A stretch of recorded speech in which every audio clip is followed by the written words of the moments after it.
Hi hello, ഈ രാത്രി ഇത് എങ്ങോട്ടാ പോക്കെന്നല്ലേ? അപ്പോൾ കാര്യങ്ങൾ ഡീറ്റെയിൽ ആയിട്ട് പറയാം. അതിന് മുമ്പ് welcome back to my channel.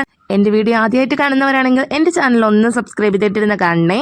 അപ്പോൾ ഞങ്ങൾ പോയിട്ടുണ്ടായിരുന്നത് ഭീമാപ്പള്ളി ഉറൂസ് കാണാൻ വേണ്ടിയിട്ടാണേ. സത്യം പറയാലോ, എൻ്റെ ജീവിതത്തിൽ ആദ്യമായിട്ടാണ് കേട്ടോ ഞാൻ ഇങ്ങനെ ഒരു ഉറൂസിന് പോകുന്നത്. ഭീമാപ്പള്ളി ഉറൂസ് എന്ന് പറഞ്ഞു കേട്ടിട്ടുണ്ട്, പക്ഷെ ഇതുവരെ പോവാൻ പറ്റിയിട്ടില്ല. ഇന്ന് ആദ്യമായിട്ട് അതിനും സാധിച്ചു.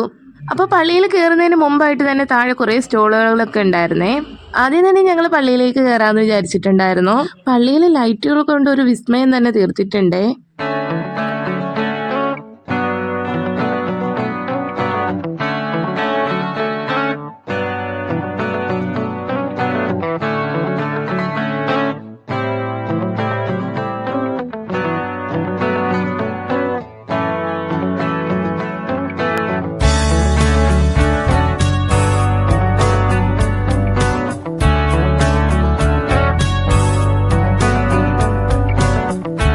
പള്ളിയിൽ നിന്ന് ഇറങ്ങിയ ശേഷം ലേശം ചായ കുടിച്ചാലോ എന്നായി കേട്ടോ.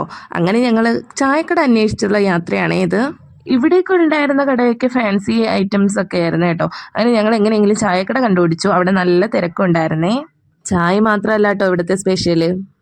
ഇതുപോലെ ഉപ്പിലിട്ട ഐറ്റംസ് ഒക്കെ ഉണ്ടായിരുന്നേ. ഇതൊക്കെ ഞാൻ വീഡിയോ എടുത്തതേ ഉള്ളൂ, ഒന്നും വാങ്ങിയിട്ടുണ്ടായിരുന്നില്ല. ചായയാണ് മുഖ്യം. ചായ എടുക്കുന്ന നേരം കൊണ്ട് എന്നാൽ പിന്നെ കടി കഴിക്കാൻ വിചാരിച്ചു കേട്ടോ. വാഴക്കപ്പാണ് എടുത്തിട്ടുള്ളത്. ഇത് എന്ത് ഷേപ്പാണെന്തോ എൻ്റെ റബ്ബേ. ഏതിനും ചായ കിട്ടി. ചായ അടിപൊളിയായിരുന്നു. വാഴയ്ക്കപ്പം കാണുന്നത് പോലെ തന്നെയാണ്, ടേസ്റ്റും ഇല്ലായിരുന്നു. ഞങ്ങളങ്ങനെ ചായയൊക്കെ കുടിച്ച് കഴിഞ്ഞിട്ട് ഞങ്ങൾ കുറച്ച് ഫാൻസി ഐറ്റംസ് നോക്കാമെന്ന് പറഞ്ഞിട്ട് ഒരു കടയിൽ വന്നിട്ടുണ്ടായിരുന്നേ.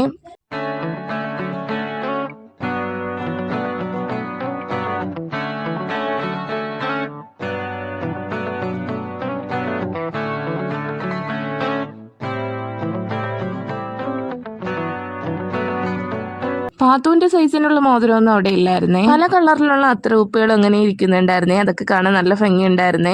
പിന്നെ കുലുക്കി സർബത്തിൻ്റെയൊക്കെ ഷോപ്പൊക്കെ ഉണ്ടായിരുന്നേ. പിന്നെ അത് മാത്രമല്ല ഇങ്ങനെ ബലൂണൊക്കെ ഉള്ളതൊക്കെ ഉണ്ടായിരുന്നു. പാത്തു ഒന്ന് നോക്കിയിട്ടാണ് പോയത്. പാത്തുവിനെ പിന്നെ വാങ്ങിക്കൊടുക്കാന്ന് പറഞ്ഞ് പാത്തുവിനെ പറ്റിച്ചു കൊണ്ടുപോവാണ് കേട്ടോ ചെയ്തത്. പിന്നെ ഞങ്ങൾ പോയിട്ടുണ്ടായിരുന്ന ഈ സ്നാക്സ് ഐറ്റംസ് അടങ്ങിയ ഒരു കടയിലായിരുന്നേ. എനിക്ക് മധുരം ഇഷ്ടമായതുകൊണ്ട് തന്നെ ഞാൻ ജിലേബിയാണ് കേട്ടോ വാങ്ങിയിട്ടുണ്ടായിരുന്നത്.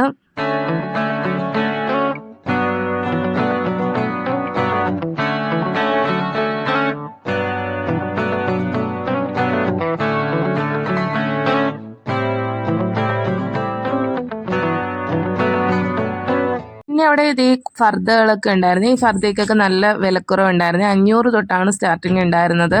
പിന്നെ പാനിപ്പൂരി വാങ്ങിച്ച് കഴിക്കാമെന്ന് വിചാരിച്ചപ്പോൾ അവിടെ നല്ല തിരക്കായിരുന്നേ. പാനിപ്പൂരി കിട്ടാത്ത വിഷമം ഐസ്ക്രീം വാങ്ങി അങ്ങ് തീർത്തു. ഞാനും പാത്തും ചോക്കോബാറായിരുന്നു കേട്ടോ വാങ്ങിയിട്ടുണ്ടായിരുന്നത്.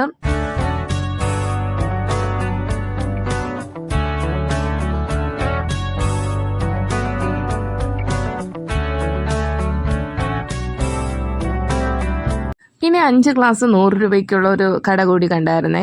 അവിടെ ഒത്തിരി സ്റ്റോളുകൾ ഉണ്ടായിരുന്നു. എനിക്കതിൽ നിന്നൊക്കെ കുറച്ച് മാത്രമേ ഞാൻ വീഡിയോ എടുത്തിട്ടുള്ളൂ. പിന്നെ ഈ ഒരു ഫ്ലവറിന് 50 രൂപയായിരുന്നു കേട്ടോ. ഞാനും ഇതിൽ നിന്ന് വാങ്ങിയിട്ടുണ്ടായിരുന്നേ. കാഴ്ചകൾ കണ്ടും നടന്നും തളർന്നു. ഇനി എവിടെയെങ്കിലും ഇരിക്കാമെന്നായി. അങ്ങനെ ഞങ്ങൾ ആൾക്കൂട്ടം ഇല്ലാത്ത ഒരു സ്ഥലത്ത് പോയി ഇരുന്നു കേട്ടോ. പാത്തുതേ ഇവിടെ കിടപ്പുമായി. നടന്ന് നന്നായിട്ട് ക്ഷീണിച്ചു കേട്ടോ. അപ്പൊ ഞങ്ങൾ മാത്രമല്ല കേട്ടോ, ഇവിടെ നമുക്ക് ചുറ്റും ഇങ്ങനെ ആൾക്കാർ ഇങ്ങനെ തിരക്ക് കഴിഞ്ഞൊന്ന് റിലാക്സ് ചെയ്യാൻ വേണ്ടിയിട്ട് ഇവിടെ വന്നിരിക്കുന്നുണ്ടായിരുന്നേ. ചില ആളുകൾ കിടക്കുന്നുണ്ടായിരുന്നു. പിന്നെ ഇവിടെ ഉന്തുവണ്ടിയിൽ മറ്റേ ബോംബെ മുട്ടായി ഉണ്ടല്ലോ, അതൊക്കെ ആയിരുന്നു കേട്ടോ കൊണ്ടുവന്നിരുന്നത്. പാത്തുതേ വീണ്ടും ഓണായിട്ടുണ്ട്. ഇവിടെ തുള്ളിച്ചാട്ടമൊക്കെ തുടങ്ങി. എന്തിനാണ് ഈ തുള്ളിച്ചാട്ടുന്നതെന്നുള്ള അടുത്ത വീഡിയോയിൽ ഞാൻ പറയാവേ. അപ്പോൾ ഈ വീഡിയോ ഇഷ്ടമായിട്ടുണ്ടെങ്കിൽ ലൈക്കും ഷെയറും സബ്സ്ക്രൈബും ചെയ്യാൻ മറക്കല്ലേ. ഇനി മറ്റൊരു വീഡിയോയുമായി വീണ്ടും കാണാം. Thank you for watching.